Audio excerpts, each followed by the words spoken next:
Olá, pessoal. Boa noite, tudo bem? Sejam muito bem-vindos a mais um webinar da MIT Sloan Review Brasil, hoje em parceria com nossos amigos da InnoScience. Estamos recebendo aqui hoje o Max, mais fácil falar Max, né, Max, do que seu nome todo bonito aí, Mais aí fácil, mais fica fácil. mais fácil. O Max, ele é sócio fundador da InnoScience. Ele vai falar com a gente hoje sobre inovação aberta com startups, quais são os desafios e oportunidades, quais são as barreiras corporativas mais relevantes, como a gente pode potencializar os resultados das iniciativas de inovação aberta, como se estrutura projetos pilotos para máximos resultados e as técnicas de experimentação ensinadas em MIT, inclusive. Então, vai ser um conteúdo bem legal, bem mão na massa, bem prático. Max, agora com você, seja muito bem-vindo. E, pessoal, só um recado, a gente vai, ao final do webinar, a gente vai abrir também para perguntas, então fiquem à vontade para enviar suas perguntas também, tá bom? Que ao finalzinho o Max vai responder. Isso aí, Max, vamos lá. Valeu. Tudo bem, pessoal? Boa noite. Muito legal estar aqui com vocês. Eu vou compartilhar aqui a minha tela e a gente já começa a bater esse papo. Vamos ver se chegou aí, Juliano. Chegou, perfeito. Legal. Vamos embora então, pessoal. Obrigado pela oportunidade, a todos que estão aí com a gente, quem gosta desse tema de inovação, quem está pensando em estruturar isso dentro da sua empresa, quem é fundador de startup e vê nessa conexão com as grandes empresas uma oportunidade de crescimento para o seu negócio.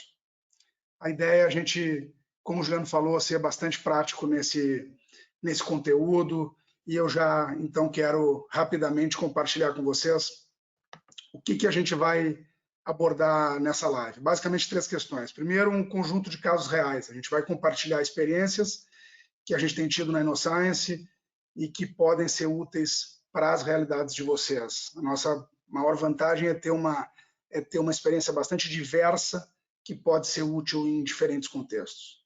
O segundo é compartilhar um conjunto de ferramentas práticas para fazer essa conexão funcionar.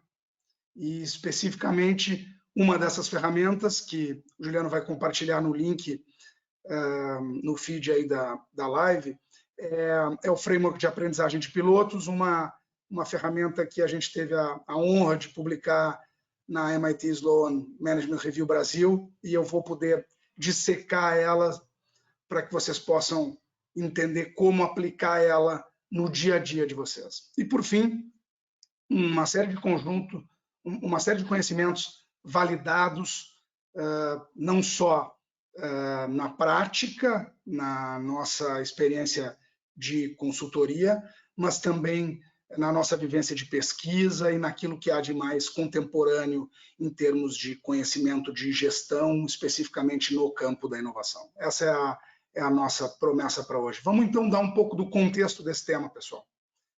O tema da inovação, especialmente nesse contexto atual de Covid-19, ele está mais em voga do que nunca. E os executivos sabem que esse tema é importante. Por outro lado, há uma frustração dos executivos com a capacidade das suas empresas em extraírem valor das suas iniciativas e dos seus programas e das suas estratégias de inovação. Então, é um paradoxo bastante interessante. Um tema muito importante, mas que as empresas têm tido desafios em dominar este tema importante. E o que a gente entende como a causa dessa frustração? É que 70% a 90% dos projetos de inovação corporativa fracassam. Naturalmente, quando a gente está falando em inovação, a gente está falando em tentar algo novo. Há um conjunto de diferentes tipos de inovação, inovações de rotina, inovações no H2, na adjacência do seu negócio atual, inovações de novos negócios, inovações disruptivas, mas a taxa de sucesso da inovação nas grandes empresas ela é bastante baixa, não vale a pena a gente trazer os casos clássicos que muitos de vocês já conhecem, mas vale sim a pena a gente tentar entender a causa deste baixo desempenho. E a gente buscou consolidar isso naquilo que há de melhor em termos de teoria disponível e na nossa experiência, tanto enquanto executivo, quanto como consultor na área. Basicamente, o primeiro motivo pelo qual as empresas enfrentam dificuldades em extrair valor da inovação é que elas tratam a inovação desconectada da estratégia. O que é a estratégia de uma empresa? A estratégia de uma empresa é o conjunto de prioridades que ela pretende alocar recursos para conseguir executar. Quando a inovação vira algo que não contribui para estas prioridades, ela acaba ficando periférica. No momento que ela fica periférica, ela deixa de ter acesso a recursos. No momento que ela deixa de ter acesso a recursos, a chance da gente conseguir capturar valor da inovação, já considerando o caráter eminentemente incerto de tentar fazer algo novo, fica bastante difícil. Então, esse é um primeiro motivo pelo qual as empresas enfrentam enormes desafios em extrair valor da inovação. O segundo é quando a empresa define uma estratégia de inovação, ou seja, o que eu quero com a inovação? Porque a inovação pode ser para uma indústria farmacêutica melhorar a experiência de um paciente. E isso pode ser feito por meio de um aplicativo que vai ajudar o paciente a monitorar os seus sintomas, vai ajudar o paciente a ser mais aderente aos medicamentos que ele tem que tomar. Mas também pode ser nesta mesma empresa uma nova vacina para um vírus recém-surgido. Pois essas duas estratégias de inovação, aquilo que a empresa quer atingir com a inovação, elas demandam modelos de inovação muito distintos. A empresa que quiser fazer o aplicativo, ela vai precisar de um método e de um conjunto de recursos.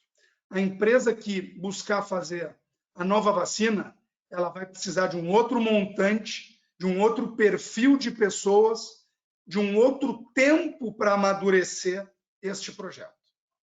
Quando há incompatibilidade entre o que a empresa quer e como ela se organiza para fazer, fica bastante difícil que ela consiga fazer isso de forma eficaz. E o terceiro aspecto, pessoal, é a empresa consegue conectar a inovação na estratégia, consegue alinhar a estratégia de inovação com o seu modelo de inovação, mas ela não consegue dotar este modelo dos requisitos básicos culturais necessários. Eu vou dar um exemplo bem concreto.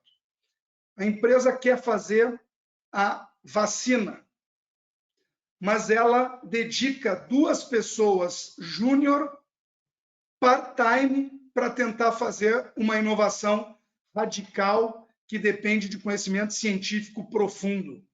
Ela não tem nenhuma chance de fazer. Então, esse tipo de abordagem que muitas empresas vivem hoje, que é querer inovar sem saber por quê. Escolher um modelo de inovação porque gosta do modelo, mas não necessariamente porque é ele que responde à sua estratégia de inovação. E ser coerente entre o modelo e os requisitos de recursos e cultura que o modelo tem, infelizmente, é um caminho para o fracasso.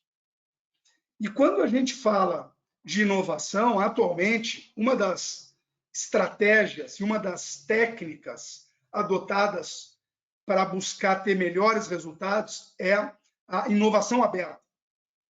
Inovação aberta é um conceito oriundo desse livro do professor Chesbrough, e ele diz o seguinte: nem todos os teus projetos precisam ser desenvolvidos unicamente dentro de casa. Há conhecimentos externos que podem te ajudar a melhor desenvolver esse projeto, e nem todos os projetos que você criou em casa precisam ser executados pela sua empresa.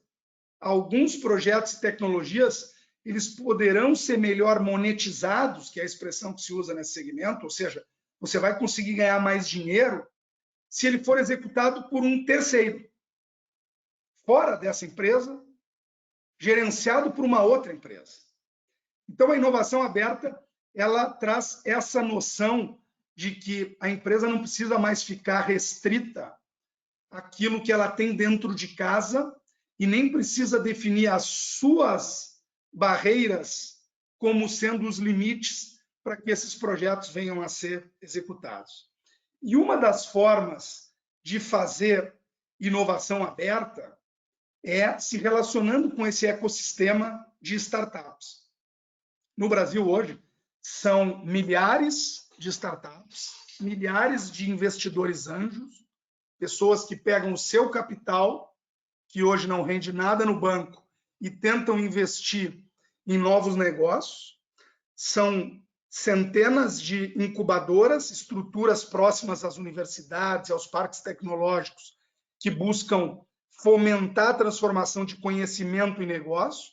São dezenas de aceleradoras, estruturas que tentam ajudar os empreendedores a saírem do A para o Z. E são centenas de grandes empresas buscando se relacionar com startups para tentar resolver os seus problemas e, naturalmente, fazer com que essas startups possam também acelerar o seu crescimento. Bom, mas o que é uma startup? Há várias definições. Uma startup é um momento no ciclo de vida de uma empresa. Uma startup não é um estilo de gestão. Uma startup é um momento na jornada, quando a empresa está à procura de um negócio que possa ser escalável, replicável, e que, como ele precisa ser escalável e replicável, ou seja, eu cresço sem precisar sempre botar a mesma quantidade de recursos proporcional ao crescimento, ela normalmente usa tecnologia para fazer isso. E o que é a empresa estabelecida ou a corporação? Ela é uma organização permanente que tenta extrair o máximo daquilo que ela já sabe fazer. O Steve Blank, quem sabe seja o pai da teoria startup disponível hoje no mundo, e ele diz que a startup opera num modo de descoberta e a grande empresa opera num modo de execução. E daí vem as dificuldades, mas também as oportunidades desse relacionamento. Quem é o empreendedor brasileiro hoje? Ele é majoritariamente homem, ele não é mais o cara de 20 anos, que muitas pessoas acham que o startupeiro é o cara de 20 anos, na faculdade, de bermuda, trabalha em casa. Hoje todo mundo trabalha em casa, né? Ou pelo menos uma boa parcela da população nesse momento ainda trabalha em casa. Mas o empreendedor brasileiro hoje de startup, ele é um cara que tem conhecimento técnico, que teve experiência corporativa, confiante, porque ele botou dinheiro do bolso dele para criar esse negócio, e ele usa muito essas abordagens e métodos ágeis para rapidamente testar, validar se aquele conhecimento que ele acredita que tem sobre um determinado problema que ele pretende resolver está confirmado pelo mercado e não só pelas hipóteses que ele tem. E com isso ele vai fazendo alterações até chegar na versão ótima do seu projeto. Ele não usa mais aquela versão antiga de faça um plano de negócio, fico planejando e depois vou ao mercado. Ele testa o projeto muitas vezes sem que a empresa esteja sequer formalizada. Às vezes a gente tem a ideia de que para ter uma empresa eu preciso de um CNPJ. Mas o Peter Drucker, que é o pai da administração, diz que o pré-requisito para alguém ter um negócio não é um CNPJ, não é um site, não é um cartão de visita, não é um logotipo, não é uma marca. O pré-requisito para você ter um negócio é um cliente pagante.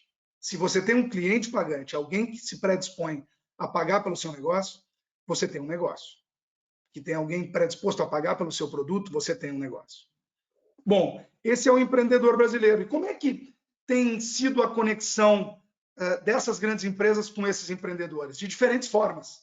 Desde formas mais simples, eventos onde esses empreendedores se apresentam, hackathons, pitch days, essas são as nomenclaturas desse ambiente, até empresas que têm investido efetivamente em comprar participação em startups. E nesse meio do caminho, tem empresas fazendo incubação, tem empresas fazendo aceleração, contratando startups, fazendo parceria com startups. Essas são algumas das centenas de empresas que têm feito essa conexão. E essa conexão ela se dá de 3 formas. Em grupo, que é chamado em batch, ou seja, a empresa reúne um conjunto de problemas que ela tem e oferta para o mercado. De forma contínua, a empresa, em diferentes áreas da empresa, vai fazendo conexões com startups sem que haja uma turma que ande junto nesse processo. E sob demanda, ou seja, cada área da empresa busca pontualmente soluções de startups para o RH, para operações, para logística, para financeiro, para a área de marketing, para vendas, para diferentes demandas que as empresas tenham.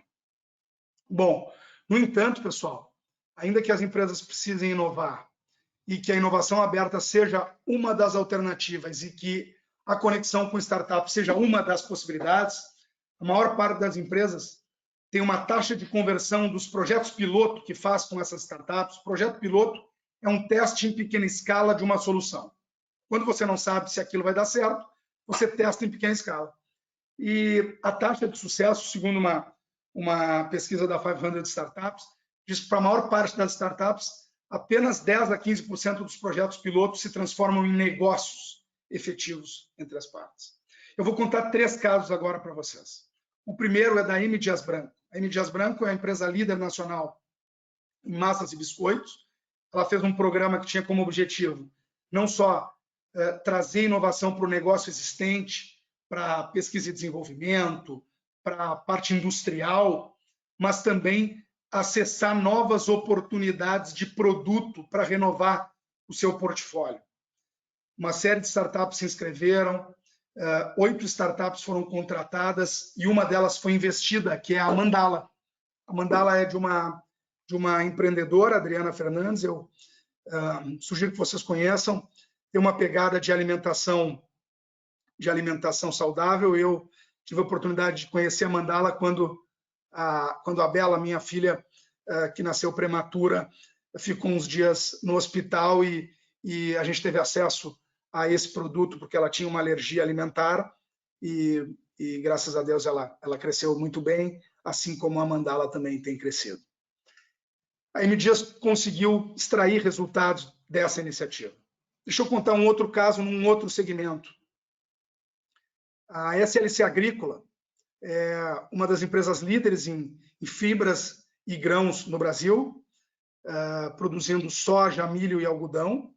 Tem um programa chamado Agro Exponencial, que no ano passado teve o objetivo de reforçar o negócio existente por meio da adoção de soluções tecnológicas para a sua operação agrícola. A SLC Agrícola é uma empresa de capital aberto, ela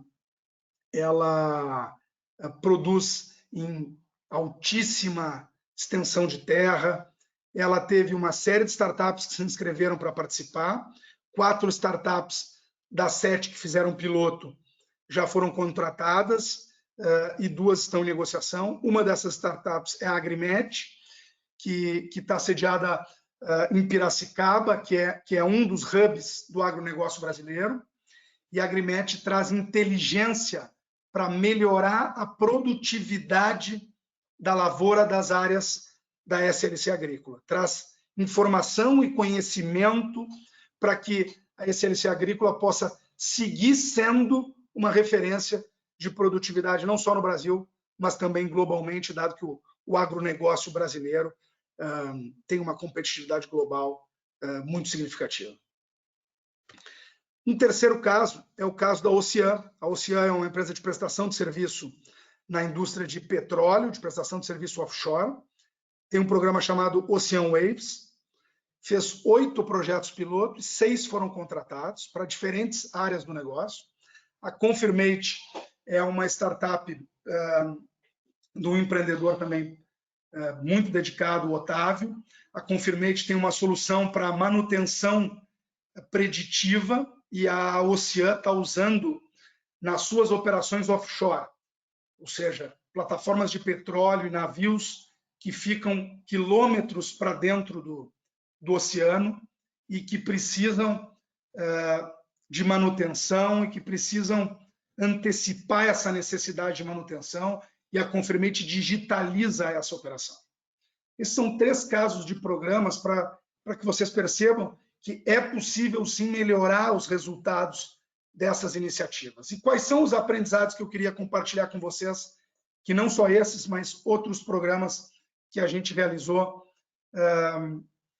tiveram em comum e que podem ser úteis para vocês. Primeiro, estratégia claramente definida. O que você quer com este programa?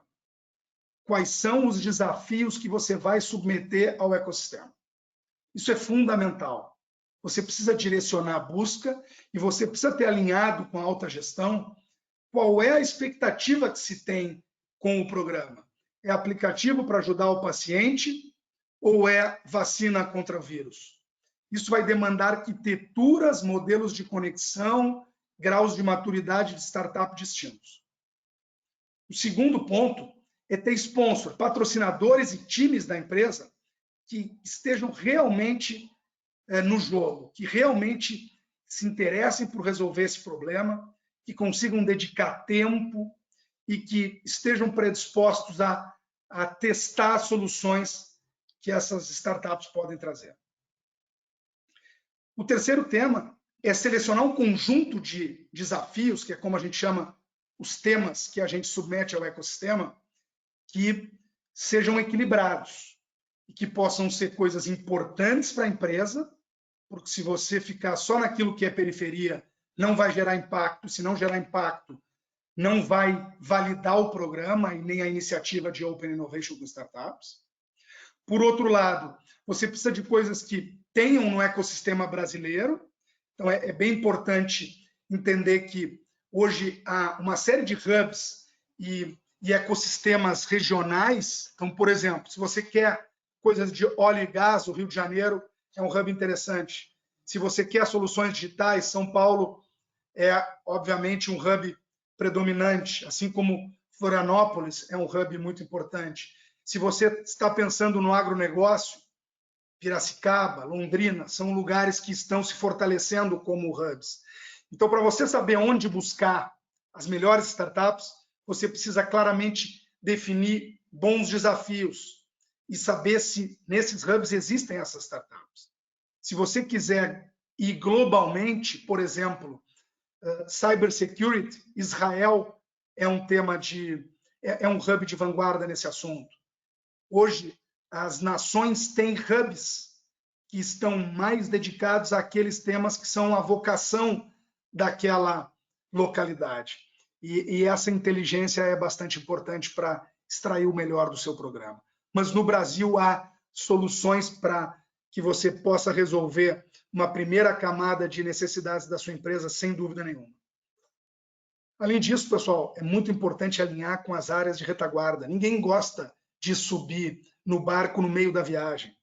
Traz esse pessoal desde o início, faz eles se sentirem parte do time do projeto, porque você vai precisar que alguém homologue um fornecedor, você vai precisar que alguém pague uma nota fiscal, você vai precisar que alguém formalize um contrato com uma startup, você vai precisar que a área de tecnologia, já endereçando o item 5, possa ajudar esses projetos piloto. E se você trouxer eles desde o início, sensibilizar eles em relação a essa oportunidade, mostrar para eles que vai ser uma experiência incrível também de trabalho para eles, eles vão estar junto nessa jornada de uma forma bastante positiva. Por fim, pessoal, esses pilotos, que são o primeiro passo da relação entre a empresa e a startup, eles precisam ser executados com disciplina, eles precisam ser muito bem organizados e precisam ser muito bem avaliados. E é isso que eu vou mostrar com o framework de aprendizagem de pilotos. Então, a gente falou um pouco do contexto de necessidade de inovação das empresas, falamos de inovação aberta e conexão com startups, os formatos, e agora eu apresentei para vocês 3 casos de programas, iniciativas de inovação aberta que têm conseguido ter resultados e aquilo que há de comum de aprendizados dessas empresas que têm conseguido ter alta performance. Bom, o maior receio, tanto da alta gestão quanto das pessoas que se envolvem nessas relações, é que elas tomam algum nível de risco. E nesse momento que nós estamos vivendo, fica claro que o risco, em determinadas situações, a melhor forma de gerir ele é gerindo a exposição. Se eu me exponho menos a uma determinada situação incerta, eu tomo menos risco.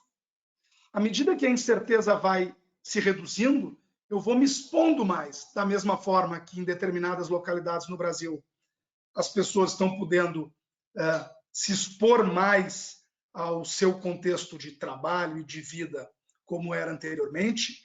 As empresas também, para gerir o risco da adoção de novas tecnologias, elas começam pequeno e vão se expondo à medida que essa tecnologia vai se mostrando validada para resolver o seu problema e a sua incerteza vai reduzindo. Como é que as empresas fazem isso? Um pesquisador do MIT, que teve no evento aqui da MIT Sloan Management Review Brasil, o Michael Schrage, ele cunhou esse termo Minimum Viable Pilot, uma variação do termo que o Eric Ries, que é um autor de startups, chamou de Minimum Viable Product. Eles são, na prática, experimentos de negócios. O que é um experimento de negócio? É quando você tem uma hipótese. Olha, eu acho que isso aqui poderia gerar esse benefício para nós. Ah, você acha? Que legal. Como é que a gente faz agora? Ou a gente fica fazendo conta no Excel e cada um acha o que quer, ou a gente monta uma forma de testar se aquilo que você acha é realidade ou não. E isso chama-se experimento. Isso é feito em ciência, isso é feito também no ambiente de negócio. Mas nem todos os experimentos são iguais. Há provas de conceito, protótipos, pilotos, há experimentos de menor duração e menor abrangência e experimentos de maior duração e maior abrangência. Enquanto que a prova de conceito é um exercício para testar se uma determinada solução ela tem as funcionalidades para resolver um determinado cenário, o protótipo já traz uma determinada funcionalidade e tem como objetivo ver se aquela funcionalidade realmente funciona. Já o piloto, ele é um teste real na fábrica, junto à equipe de vendas, dentro de uma área de logística, para ver com uma pequena amostra de usuários se aquela solução, não só se ela funciona tecnicamente, mas se ela tem adesão dos usuários e se ela gera os benefícios que você acreditava que ela geraria. O inovador corporativo, ele é um experimentador disciplinado. Ele acha formas baratas para testar as suas hipóteses. A gente brinca que esses pilotos, eles precisam ser pilotos à prova de Excel, que o diretor da empresa não vai abrir um Excel para ficar fazendo análise de retorno do investimento. Ele olha e diz, puxa, nesse valor, em 3 meses, para a gente testar isso, nós temos que fazer. Bom, quero contar 3 casos rápidos de experimentos para vocês. No setor imobiliário, a gente trabalhou com uma empresa que enfrentava um problema de distrato do imóvel. As pessoas compram o imóvel e depois elas fazem o distrato do contrato. Você imagina o tamanho do problema disso para uma grande empresa que vende um volume altíssimo de imóveis. Pois nós encontramos uma startup que prometia identificar as pessoas que tinham propensão a distratar. Ligou no call center, atrasou 2 parcelas, o valor do imóvel reduziu em relação ao valor original, ou seja, ela montava um algoritmo, uma fórmula matemática que cruzava informações existentes para classificar a probabilidade do indivíduo de distratar o imóvel. Como a gente não podia esperar anos para saber se a solução funcionava, o que a gente fez? Um backtest, ou seja, a gente pegou a base de pessoas que tinham distratado e que não tinham distratado, separou uma parte dessa base e deu para a startup aprender, para o algoritmo dela, para a fórmula matemática dela aprender. Depois a gente deu uma segunda parte, não identificado quem havia destratado e quem não havia destratado. E pediu para ela, pede para a tua fórmula matemática nos dizer quem destratou e quem não destratou, ou quem teria potencial para destratar e quem não teria potencial para destratar. A solução da startup acertou 96% dos casos. Esse é só um exemplo. Um segundo exemplo, com uma empresa no setor petroquímico, a empresa enfrentava um problema de qualidade de produto que gerava custos para ela. A gente pegou uma startup que tinha uma tecnologia de software mais câmera, com tecnologia de monitoramento, e ela tinha como objetivo tentar identificar os produtos que tinham alguma espécie de defeito. Ao invés de fazer um enorme teste, gastar uma fortuna, a gente pegou primeiro e fez um teste laboratorial. Um teste onde a gente distribuía o produto numa bancada e o software dessa empresa, com a câmera, tentava identificar, sem estar previamente informado, quais produtos tinham e quais não tinham defeito. Essa solução, num segundo momento, passou a ser pilotada na própria estrutura Fabril. Um terceiro caso, uma questão administrativa com uma instituição financeira, a gente fez uma aplicação limitada de uma tecnologia sem integração com todos os softwares da empresa, de um problema que era o problema de cotação e reembolso de despesa de viagem. Quando você tem 20 mil funcionários, esse problema pode ser um problema relevante. Claro que ele não é o futuro do negócio, mas ele é um problema operacional que, se você resolver, pode trazer retorno para a empresa, porque há uma estrutura só dedicada para fazer isso. Então, nós pegamos as pessoas que mais viajavam, num tempo limitado, sem nenhuma integração, e testamos essa solução. Depois de 3 meses, que a solução funcionou muito bem, ela passou a ser expandida para um volume maior de pessoas. Percebam o que é um piloto mínimo viável. Qual é o cuidado, pessoal, para realizar um piloto? O piloto tem que ter um propósito claro. Ele tem que ser execuível. A gente tem que conseguir confiar nos resultados que nós vamos extrair, afinal, o objetivo do piloto é extrair resultado. E o piloto tem que ter adesão das principais partes interessadas. Esses são os principais aprendizados que eu tive com o professor Christian Catalini no MIT, que dá uma aula especificamente sobre experimento de negócio. Quem quiser pode pesquisar mais sobre ele, mas são premissas importantes para fazer um bom projeto piloto. Para sistematizar esse projeto piloto, a gente estruturou esse framework, que vocês podem fazer o download junto com o artigo esse que eu me referi, que foi publicado aqui na revista do MIT.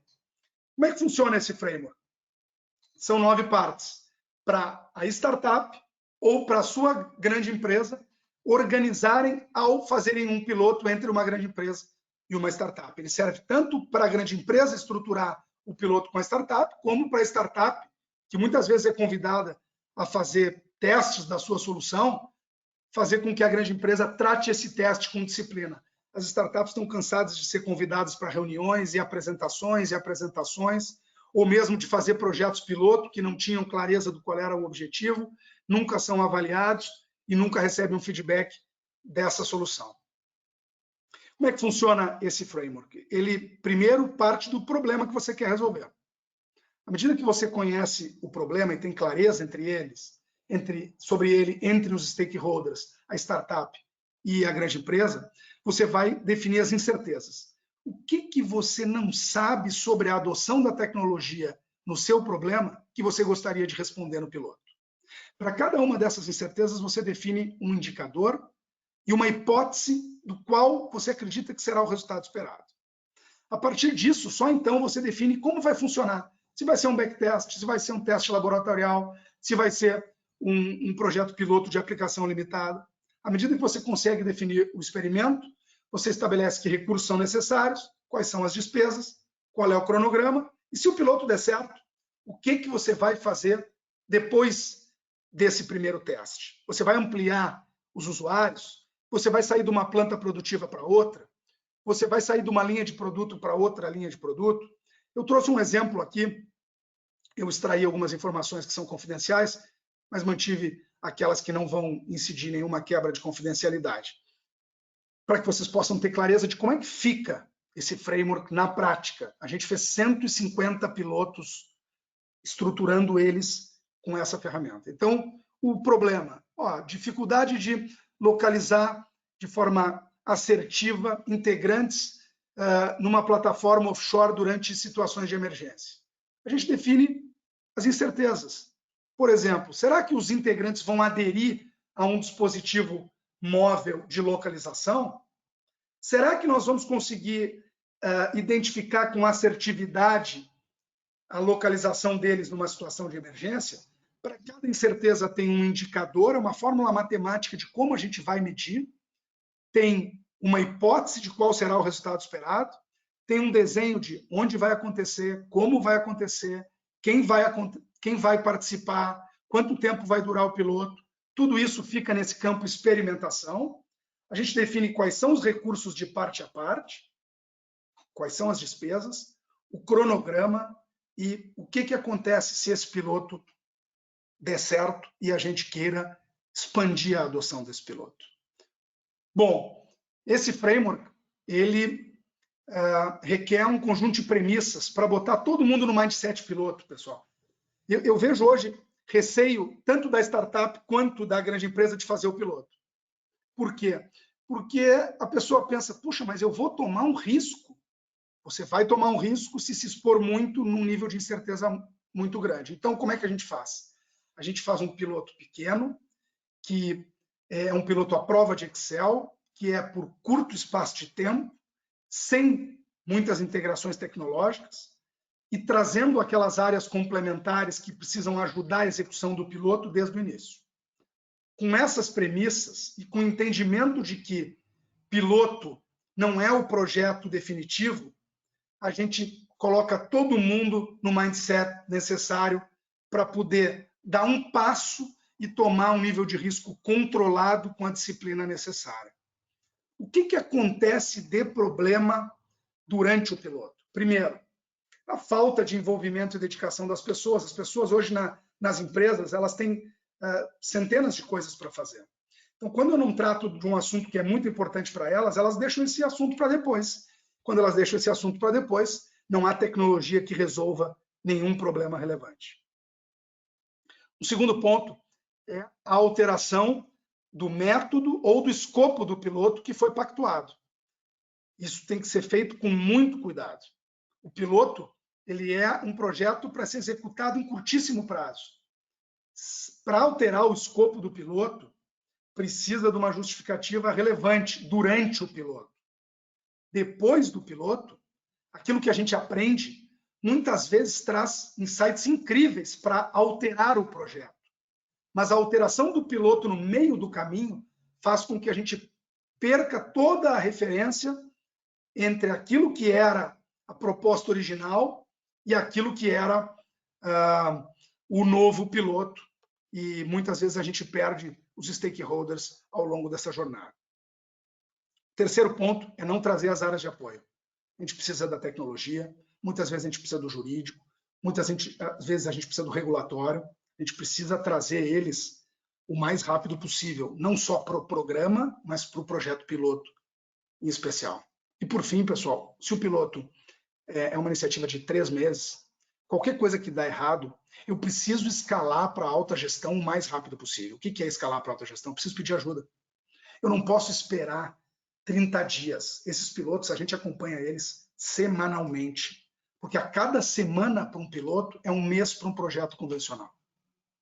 Bom, a gente falou um pouco sobre a demanda por inovação, a gente falou sobre a importância de preparar esses programas com disciplina, a gente falou sobre um método para organizar os projetos pilotos e os cuidados para ter antes e durante o piloto. E esse framework que eu gostaria de compartilhar com vocês, a gente consolidou buscando ajudar as empresas que querem estruturar uma iniciativa de conexão com startups. Ela ajuda a empresa a saber o que ela quer, qual é o objetivo, qual é o grau de maturidade da startup que ela está predisposta a trabalhar, qual é o formato de conexão e o que ela vai oferecer para as startups. Concluindo, pessoal, essa jornada pode ser uma jornada incrível. Trabalhar com startups é muito legal. Para a startup, trabalhar com a grande empresa é uma oportunidade sensacional para fazer o seu negócio escalar. Mas a gente precisa de clareza estratégica do que quer, precisa dos ingredientes necessários para aumentar as chances do programa dar certo e precisa de disciplina para estruturar e executar o piloto. Esse framework está disponível e vocês podem fazer o download. A gente tem conseguido 45% a 50% de taxa de conversão usando toda essa metodologia que eu apresentei para vocês, ou seja, de 3 a 4 vezes superior à média global de mercado. E uma coisa que ao longo dessa jornada sempre ecoa na InnoScience para o nosso time é que inovar é muito legal, mas é como o cara que vai tentar escalar o Everest. 3, 4 meses de preparação para 15 minutos de glória lá em cima do Everest. E a inovação é um tema que seduz muito as empresas hoje, mas é preciso tratar desse tema com disciplina, porque ninguém faz nada incrível no tempo que sobra. Se vocês querem que as empresas de vocês inovem, vocês precisam ter gente boa, dedicado para isso, como sendo o seu mandato fundamental. Foi muito legal compartilhar essas experiências com vocês. Espero que vocês possam aproveitar muito esse conteúdo para melhorar as iniciativas existentes de vocês, ajudar aqueles que estão pensando em estruturar iniciativas e ajudar também os fundadores de startups a melhor se conectarem com grandes empresas. Aqueles que quiserem, vai ser um prazer se conectar no LinkedIn, tem aqui o meu e-mail e vamos seguir esse debate agora com as perguntas e depois, para quem quiser aprofundar alguma reflexão em especial, vai ser um prazer. Legal, Max. Muito, muito legal. Acho que você trouxe uma visão que o pessoal tá borbulhando aqui de perguntas. Doido para continuar essa conversa com você. Vamos embora. Olha só. Começando com uma conversa do Fernando Birman, é mais uma provocação, uma reflexão que ele faz. Ele diz assim: acabei de dizer em outra live que a pandemia matou de vez a inovação orgânica corporativa. Já estava difícil antes, imaginem agora. Acho que a inovação aberta é o caminho natural. Exagero? Quero acreditar que é exagero, Fernando. Eu acredito no intraempreendedor. Esse cara que está dentro da empresa e que não aguenta mais ficar só preenchendo o ERP, que não aguenta mais só estar fazendo procedimento burocrático. Ele tem a mesma centelha que o cara da startup. Ele quer ter esta chance de ficar 15 minutos no topo do Everest. E não tem lugar melhor no mundo para tu fazer coisas grandes do que grandes empresas. Elas têm recursos, elas têm marca, elas têm relacionamentos, mas elas precisam sim se configurar para ser um ambiente que propicia a essas pessoas um contexto favorável, que dá método e que abre espaço para uma tomada de risco controlada necessária para fazer algo novo. As empresas querem inovar, mas não querem tomar risco. E a inovação envolve algum nível de risco. A gente tentou compartilhar aqui métodos para tentar gerenciar esse risco. Mas, ao longo desses 15 anos de InnoScience, a gente tem acreditado nessa jornada de que a inovação não é exclusividade da startup e que a grande empresa pode sim ser um agente de transformação. E a gente, quando escreveu esse livro que está atrás de mim aqui, Gestão da Inovação na Prática, foi exatamente porque a gente acreditava que se uma grande empresa faz algo novo, diferente, o impacto que pode ter é incrível. Vamos pegar o exemplo da vacina, que estamos todos com a expectativa que venha a surgir. Há dezenas de grandes empresas trabalhando nisso e precisa do recurso, precisa do conhecimento, precisa do caixa e depois vai precisar de canal de distribuição e de estrutura fabril para produzir isso em larga escala. Eu sigo acreditando na inovação na grande empresa. Legal. Olha só, a gente tem uma pergunta agora do Guilherme Heller. Ele pergunta: qual a estrutura organizacional ideal para mapeamento de dores, para estruturação de desafios, de programas de inovação aberta? Aí ele dá duas opções aqui, queria até saber de você. Primeira é comitê envolvendo o responsável de cada área e gestor de inovação, e o segundo, equipe de inovação que vai diretamente conversar com cada departamento em separado. Eu vou compartilhar duas formas que a gente praticou nos últimos 2 programas. Tá? Um com a Hypera Pharma, empresa líder no segmento no Brasil, e um outro que é um programa que ainda não foi lançado, então eu vou guardar confidencialidade. Na Hypera, a gente definiu com a alta gestão os macrotemas, então com o comitê executivo da companhia. E não adianta, pessoal, eu pegar temas que depois a alta gestão não acredita que são prioritários, porque depois nós não vamos ter dinheiro para tocar essas coisas. Então, a gente partiu de macrotemas com a alta gestão e um time, no nosso caso, da InnoScience, com o time de digital deles, sentou com as pessoas que, por eles, foram indicadas para explorar esses macrotemas conosco. Levantamos os potenciais desafios, escrevemos eles, priorizamos eles e voltamos para validar com a alta gestão.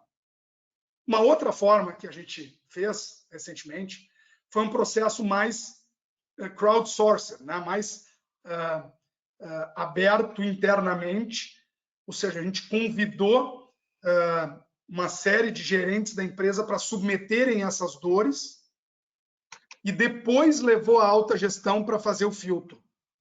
Então, são uma forma mais top-down, que foi muito bem, e uma forma mais bottom-up, que foi muito bem também. Tá? Então, a escolha do formato, ela passa pelo qual é o objetivo do programa. Então, por exemplo, se o objetivo do programa é new business, não adianta eu ir para o cara da estrutura do negócio atual perguntar o que ele quer, porque ele não sabe isso. Ele não está pensando no new business. Então, a mecânica de definição do desafio, ela passa pelo objetivo do programa, por aqueles horizontes que eu apresentei no framework de desenho de estratégia de conexão.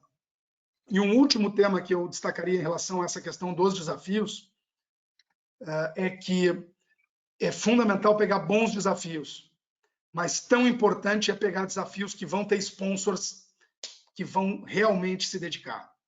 Entre um desafio nota 10 com um sponsor nota 2 e um desafio nota 7 com um sponsor nota 6, eu prefiro o desafio nota 7 com o sponsor nota 6, porque o desafio nota 10 com o sponsor nota 2, eu sei onde é que ele vai dar, que é em lugar nenhum.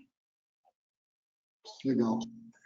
O Luciano Fernandes, ele pergunta: com os impactos da Covid-19, como a InnoScience vê e está planejando a realização dos programas futuros de conexão e quais são os desafios que vocês veem no formato digital? E para fechar, pergunta se vocês possuem algumas ferramentas de auxílio. Legal. A gente está rodando 5 programas nesse momento. Alguns estão com as inscrições abertas, outros recém foram finalizadas, outros já estão na fase de piloto, outros estão no desenho do piloto. A gente está conseguindo fazer 85% das coisas remotas e digitalmente. O conjunto de ferramentas que a gente está usando é a disciplina, a pontualidade, a colaboração e a vontade de fazer. Essas são as principais plataformas que nós estamos usando. Brincadeira à parte, são requisitos fundamentais. E, naturalmente, nós estamos usando o Trello, o Zoom, o Teams, o GoToWebinar, o Bright Idea, que é uma plataforma de inovação que a gente usa. Enfim, a gente está usando, sim, ferramentas mais e menos sofisticadas, de acordo com o cliente, com a necessidade, mas a gente está conseguindo, sim. A gente fez uma semana de imersão, que é como a gente chama o período de desenho do piloto entre a empresa e a startup. A gente fez 3 dias full time, onde a gente trouxe os vice-presidentes da companhia, onde a gente trouxe os diretores da companhia e os fundadores das startups, e co-criamos pilotos, eu diria, entre 90% a 95% do que seria numa iniciativa presencial. Então, a gente tem adaptado o nosso modelo de trabalho, naturalmente está todo mundo aqui em São Paulo e também na nossa estrutura de Porto Alegre no home office, e a gente espera que esse cenário evolua o mais breve possível com segurança, mas até lá a gente encontrou formas de se adaptar e percebeu que para muitas startups esse momento está sendo um momento crítico e ter novas oportunidades é muito importante.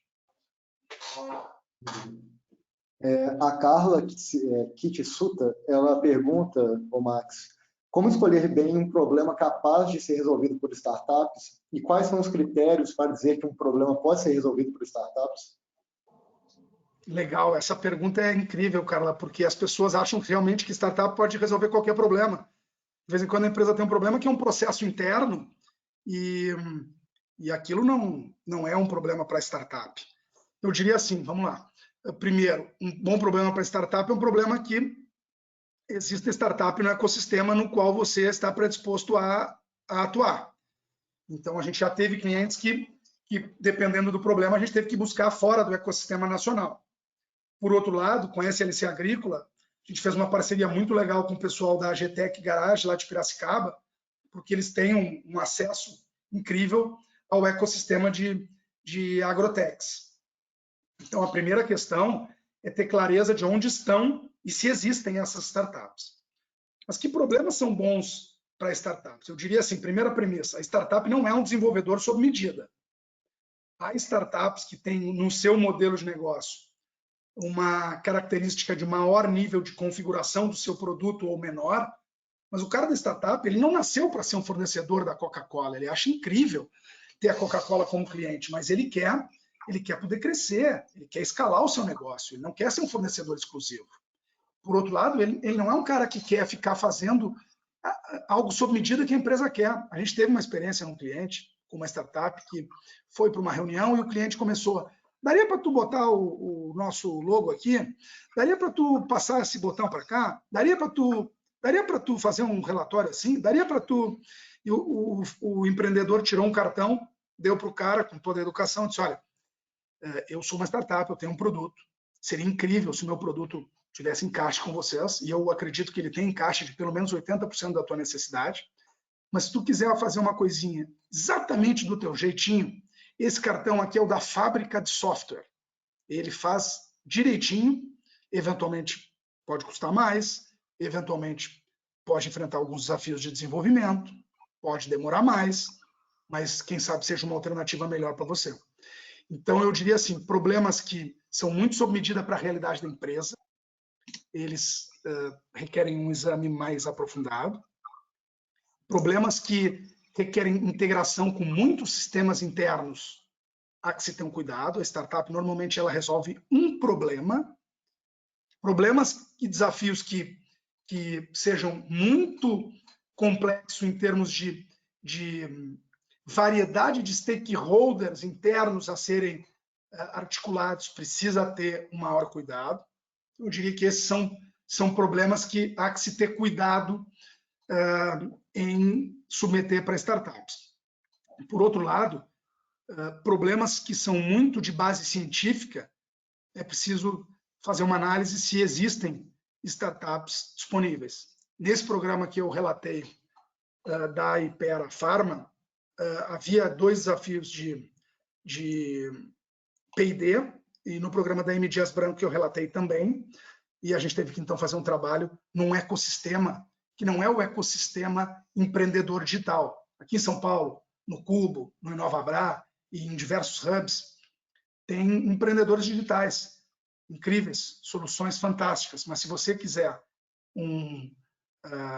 uma nova molécula, se você quiser uma solução de base científica, você vai precisar ir para as incubadoras tecnológicas e é bem possível que você vai se deparar com soluções em nível de maturidade mais incipiente do que as startups que a gente está acostumado a ver aqui no Brasil, né, como iFood, Nubank e tantos outros.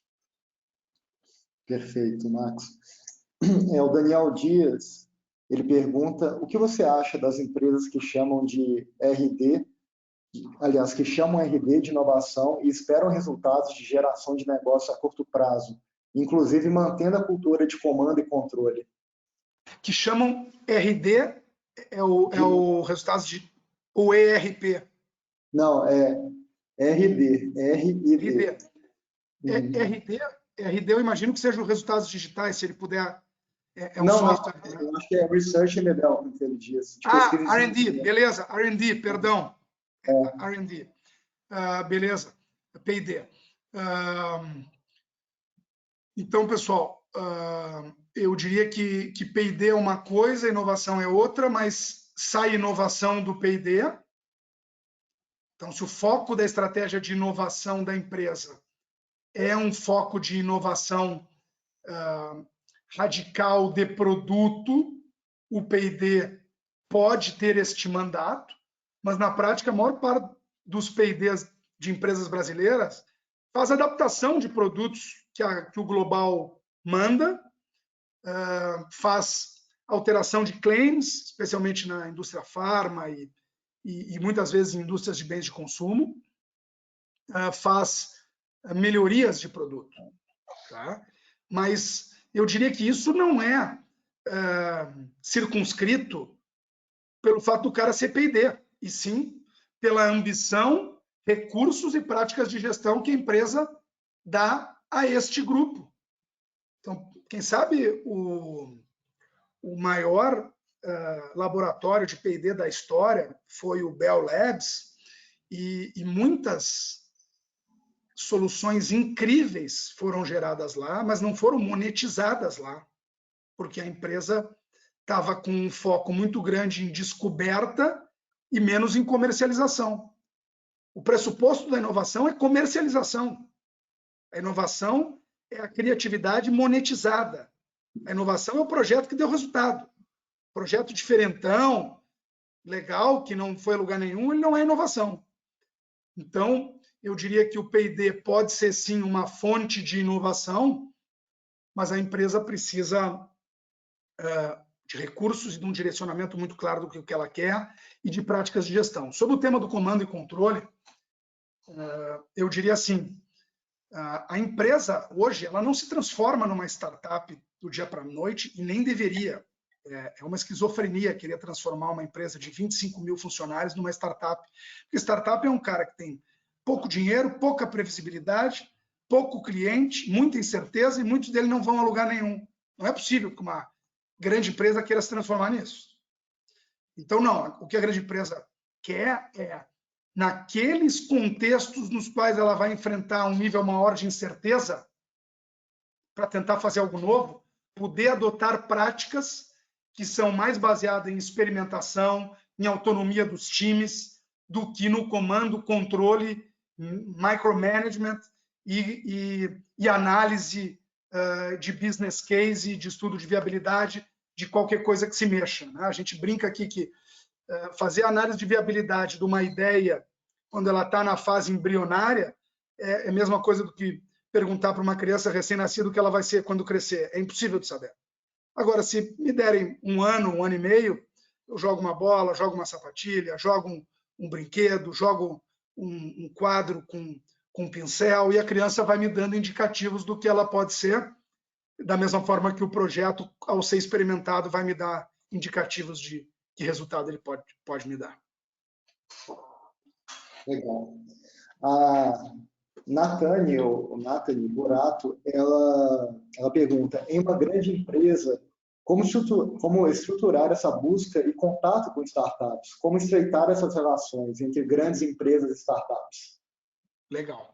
Então, hoje em dia, o maior desafio não está em encontrar as startups. Tem reportes disponíveis na internet, tem hubs interessados em oferecer as suas startups. O maior desafio está em a empresa saber o que quer e se organizar para realmente transformar essa interface em projeto. O que está acontecendo no ecossistema é o seguinte: a empresa parte para essa jornada sem saber o que quer, mobiliza a empresa, mobiliza a startup, gasta dinheiro fazendo bastante espuma e os projetos não viram. A gente brinca aqui no InnoScience que quando nos liga um potencial cliente novo e me diz, Max, eu assumi como head de inovação.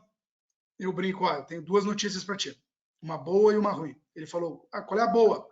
A boa é, cara, vai ser uma jornada incrível, tu vai passar momentos sensacionais, tu vai aprender coisa nova, tu vai conhecer novas tecnologias, pessoas que estão predispostas a colaborar. Então, mas e qual é a ruim, então?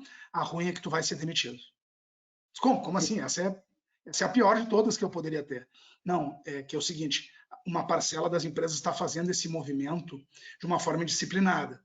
E se tu aceitar esse chapéu de uma forma indisciplinada, daqui a 6 meses, quando a empresa é indisciplinada, por falta de disciplina, não transformar esses projetos em alguma coisa concreta e se cansar de fazer pitch, de conhecer startup, é bem possível que ela questione a utilidade do teu papel. Então, o fundamental é ter clareza do que quer, ser muito seletivo nos projetos a executar. E aí pegar esses projetos, pessoal, e ir até o final. A gente brinca aqui também que nenhuma área de inovação se banca por número de pitch que ela faz de startup, mas sim pelo número de projeto que ela faz execução em larga escala. Então, esse é o foco. O foco não é volume de startup, o foco não é número de visita hub do ecossistema, o foco é número de projeto implementado com resultado. Esse é o único foco, esse é o único indicador que conta no final das contas.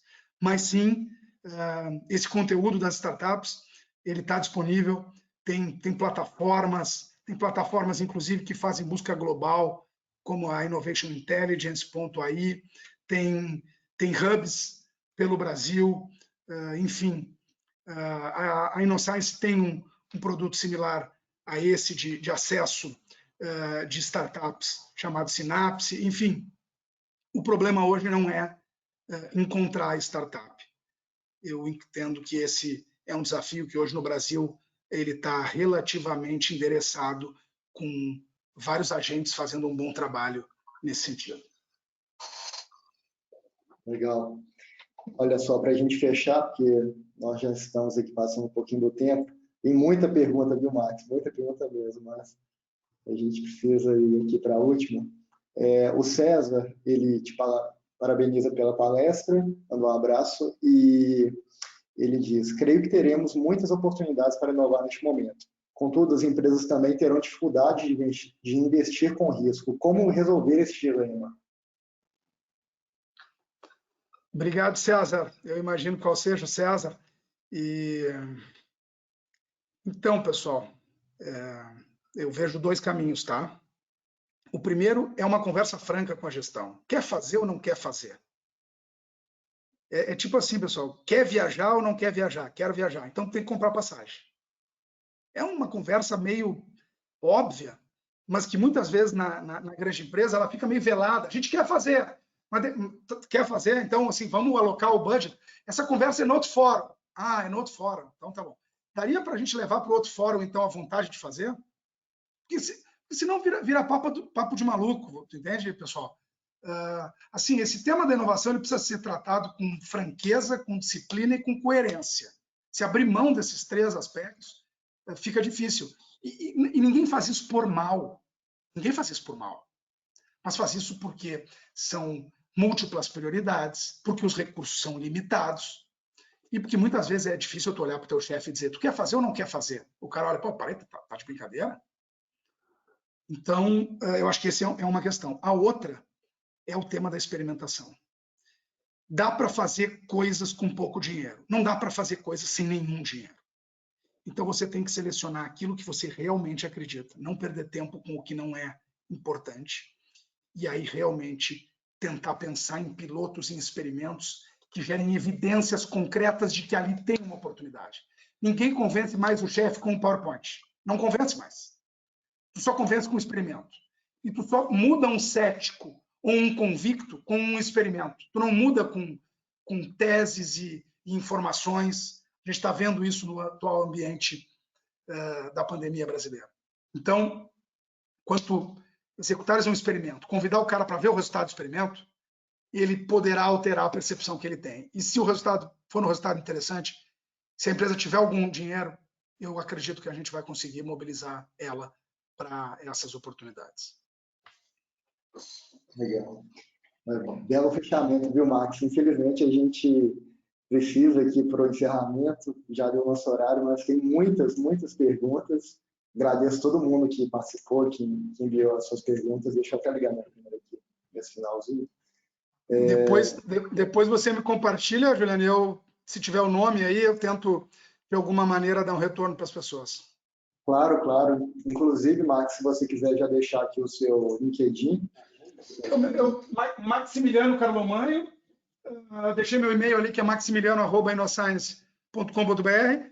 Se é para fazer um merchan, eu vou fazer aqui o merchan da revista, que é onde a gente publicou o artigo esse do Framework, ele está disponível por uma gentileza da revista online para quem não é assinante. E tanto lá quanto no LinkedIn, estou à disposição.